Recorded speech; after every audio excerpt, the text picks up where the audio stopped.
We have to change all these things, right? By understanding what to do with colonial education, we must begin understanding where we were from, where did we start through feudalism, right? The history of the Malacca Sultanates before that. Why were the kingdoms of the Hindu Buddhists from the 9th century AD fighting among each other? The origin of all the Majapahits, Lendra, what else? Srivijaya, right? Mataram, all this history of history of the kingdoms of the Hindu Buddhists, and replaced by the Islamic kingdoms of what? Aceh, Indragiri, Siak, Kampa, and all these things. And who controls? I mean, these kingdoms were controlled by sultans and kings, who control the irrigation, who controls the agriculture system, and who create their own priest class, who tells people that this is what to believe, and this is what the masses can believe. These are the scriptures that we produce, so that they can remain controlled, and the elites, right, the kings, will be working hand in hand with the priestly class to control the economic production. And everything has got to do with how you control irrigation and water. And then we have to understand colonialism, neo-colonialism. Are we independent? What are the features of neo-colonialism that we still have? Is it possible to be totally free? What does it look like to be totally free? Is there in a country in this world that is totally free? In fact, the problem of the word freedom itself. We want to be free from what? Free to do what? Free of what? Right? All these things require tools to deconstruct. The house is already there. You want to know what the house is made of? Deconstruct or pull everything apart. Right? But you require education. Our education system is not based on teaching people how to think. It is dangerous to think. I had a conversation with Dr. Bakri yesterday, today. Teaching is a subversive act. If you teach people to think, they will revolt, and you are a dangerous teacher.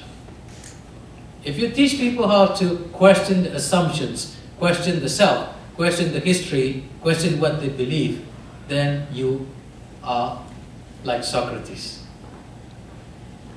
The philosopher Socrates of 5th century BC goes around and irritate and provoke people with questions. For example, he would walk around Athens barefoot.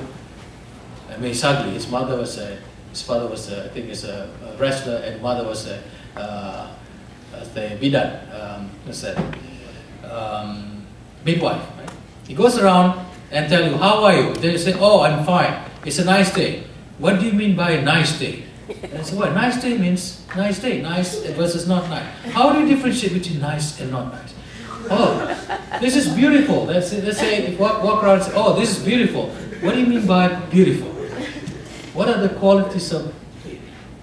So he goes around barefooted and irritate people with these questions, and finally he was asked to drink the poison of hemlock because he poisoned the mind of the Athenians.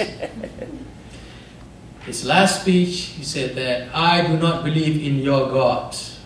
I believe in my God. The gods of Athens at that time. Because Athens was dangerous to think, make people think, because Athens was at war with Sparta. Sparta was a military city-state, right? National service kind of, PKN. Right? Train people to think, like follow orders, don't question. But Athens was like a thinking school. So many philosophers come from there. Socrates taught Plato collected the works of Socrates, and Plato taught Aristotle taught Alexander of Macedonia. That became the Hellenistic civilization. Right? And finally we construct new paradigms by understanding what is not multiculturalism, but radical multiculturalism. We can no longer think like, other races like one race, Malays, Chinese, Indian. All these things will be left behind soon. it is interesting that after 50 years we are still fighting over this and that superiority of this and that race. No race is more superior than another. Because if Muslims follow closely the teachings of the Prophet, no Arab is not better than other races. What is important is that how your understanding of yourself and the Creator. Right? Ultimately, in the last sermon of the Prophet, this is what the Prophet said. So why do we continue to hate each other? Right? Carry cow hate all over the town. And why do we call each other's name racist? Why would a teacher use racial slurs on children of other race in the class? In Malaysia, when a teacher is supposed to be a gentle person operating in a gentle profession. A teacher, an educator, cannot look at people from the point of view of race. If you continue to look at people from the point of view of race and ethnocentrism, then you will not go far. Because the world is globalized and you do not even know how to define yourself, whether you're Malay, Chinese, Indian, because we are all a product of historical process.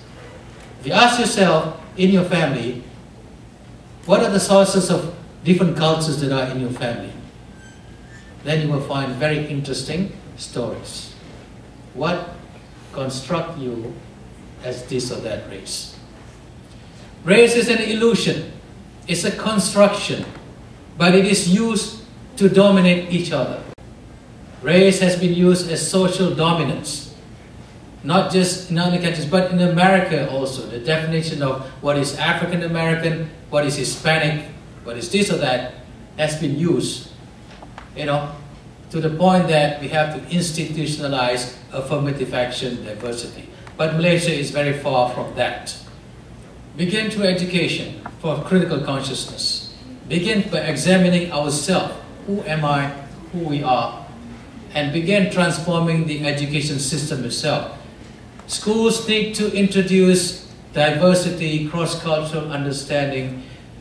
Everything has been radicalized, but first and foremost, political change must happen. We must no longer, politicize race, and in the curriculum itself has to change. The teacher training has to change. Everything has to change in terms of moving towards. When I say radical multiculturalism, I'm talking about not just multiculturalism where everyone respects each other, but to understand who are the ones that are oppressed, who are the ones who are marginalized in all the different races. The most marginalized groups of people in Malaysia are the indigenous people and also the Tamil. And why isn't there affirmative action for these people? Why don't you get these people and bring them into give them the proper education that they deserve as Malaysians so that their generation can help other generations. And we cannot look at people. How can you look at a beggar on the street or a child on the street of different race begging and not think that what is happening here, and do we want this to continue, indefinitely? Right? It is people who have the power who has to think. Power is a very strange concept. Whether you want to have the power to transform or to oppress, depends on the philosophy that you have. Right? But again, radical multiculturalism, eradicate means roots. Eradicate comes the word's root.